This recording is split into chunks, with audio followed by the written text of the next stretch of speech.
Ever notice how we treat intelligence like a shield and not knowing like something to hide? We chase certainty, polish, perfection, as if life is a test we're meant to pass. But what if the moments we feel unsure, unprepared, and deeply human are not proof of inadequacy, but invitations into truth? I'm your host, Thomas Kevin Dolan, recording from the island of Oahu, ancestral home of the Kanaka Maoli, whose wisdom, land, and aloha continue to teach us what it means to live in reverence and relationship. Today's conversation is about the courage to be stupid, to release the performance of knowing and rediscover the holiness in not knowing. In Little Fag, A Journey of Self-Acceptance and Healing, my memoir, I wrote about some of the earliest moments I learned to feel stupid and ashamed of myself. I wrote this. At times, the road to self-confidence was bumpy. In elementary school, I was mortified at being teased for wearing a crisp white shirt to a country hoedown. In junior high, I crumbled with shame as my classmate teased me for wearing different colored socks. And as a younger adult, I ran away embarrassed after finding I'd worn my sweater inside out all morning long in public. Today, my black belt did not match my brown shoes. I shrugged it off and stayed at work. No one noticed. It seemed I could accept who I was being. That small line, I could accept who I was being, is what healing sounds like when it stops trying to impress. Every moment of ridicule planted a seed of self-consciousness for me. Every act of forgiveness watered something wiser. And every time I met my own awkwardness with grace, I found a gentleness that no performance could ever match. And then there's the masks. Carl Jung, Jungian psychology, called them personas. And we wear them to stay safe in the world. I built mine early, the all-knowing one. The one who never looked confused, who carried an invisible clipboard of cleverness, who could translate pain into poetry before anyone saw the wound. But behind every mask, behind that mask for me, was and is a trembling truth. And mine was simple. I was afraid of looking stupid. The irony is that this mask, meant to protect me, kept me from the intimacy I longed for, because real closeness begins where performance ends. Neuroscience gives language to what our hearts already know. When we feel embarrassed or incompetent, the amygdala, the brain's alarm system, lights up as if we're in danger. Our body floods with cortisol, the heart races, the face flushes. It's the biology of belonging at risk. We armor up to look composed, but in doing so, the very part of the brain that learns, listens, and connects, the prefrontal cortex, it actually shuts down. So the harder we try to not look stupid, the less capable we become of growing.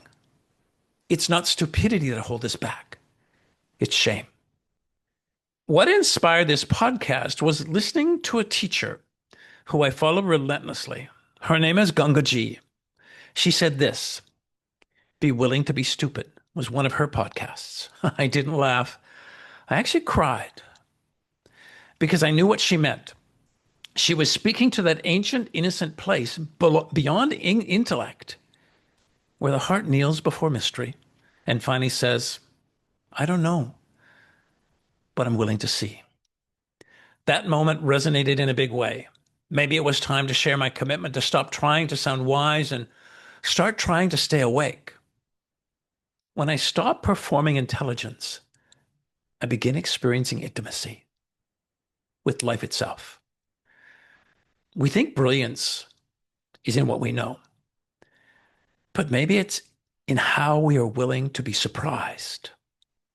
Esther Perel once said, the quality of our relationships depends on the quality of our conversations. And the most healing conversations I've ever had were the ones where neither of us pretended to have answers, where silence felt safe, where wonder was enough, where I could whisper, I don't know.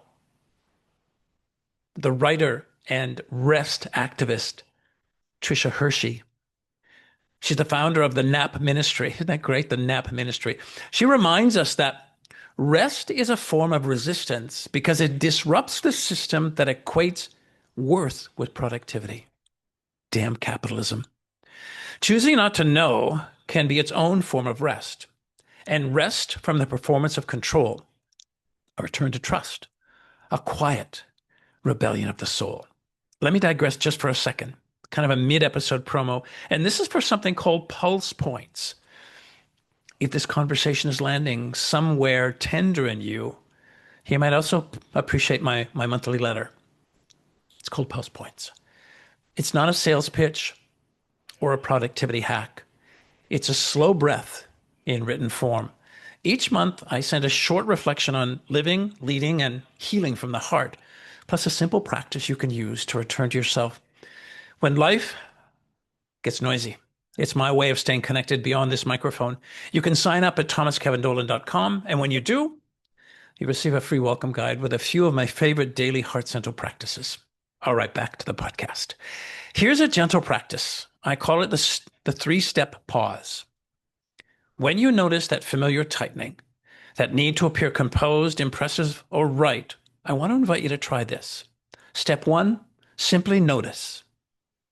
Feel the contraction in your body, perhaps the shallow breath, perhaps the quiet panic of, they'll see I don't know, and let it be. When we name the elephant in the room, the elephant doesn't have any more power. That's what this is. Notice. Step two, name it.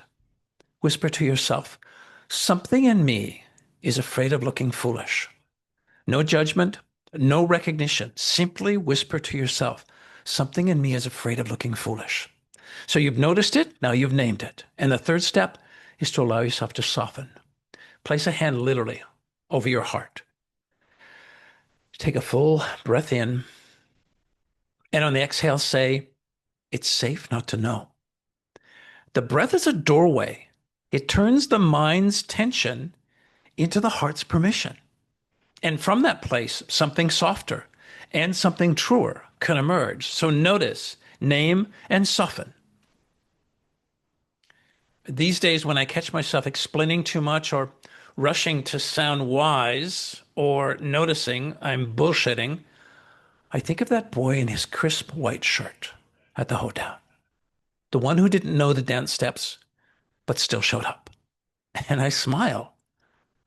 He's still in me, awkward, sincere, alive, and sometimes, yes, he still wears walk. What do I wear?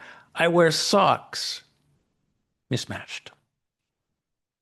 Humor isn't the opposite of reference. It's the exhale after grace. Carl Jung, back to Carl Jung, Jungian psychology, believed that what we reject in ourselves actually becomes our shadow. My stupid self lived there for decades. The one who asked clumsy questions, made obvious mistakes, and longed to be accepted anyway. But when I turned towards that beautiful aspect of myself, I realized he wasn't the absence of wisdom. He was the birthplace of it. The one who still learns, still risks, still falls in love with life. He loves to fall in love with life. When I stopped calling him stupid, I found my creativity again, my humility, my laughter, my truth. And what I love is that by acknowledging the aspect of me that from time to time can be stupid, it's usually the brilliant part of me with a lot of humility that can acknowledge him. I live with both of them because there are times where he serves me really well. When I feel stupid, right? When I feel stupid, I'm not stupid. When I feel stupid, what does he inspire me to do? He inspires me to go and find the answer. How smart is that of the part of me that can be stupid? I really love leaning into these shadows because when I bring love to them, I get to understand what their purpose is in my lifetime. So I remind myself, right? Maybe by loving the part of you that trembles, that wonders, that still feels small, is how you become whole. Because remember, it isn't about having the right answers. It's about being open enough to hear the next question. Conversations with Thomas is brought to you by me, Thomas Kevin Dolan, and beautifully executive produced by my gorgeous husband, Adam Maw. I believe in tending our inner lives with care, with the help of wise guides like therapists, counselors, doctors, and certified coaches. What I share here is not a replacement for their wisdom, but a reflection of it, filtered through my own heart. If this episode touched something in you, and I really, really trust it did, I want to invite you to share it with someone who might be ready to lay down their mask. Because the world doesn't need more perfection. It needs more people brave enough to be tender in public.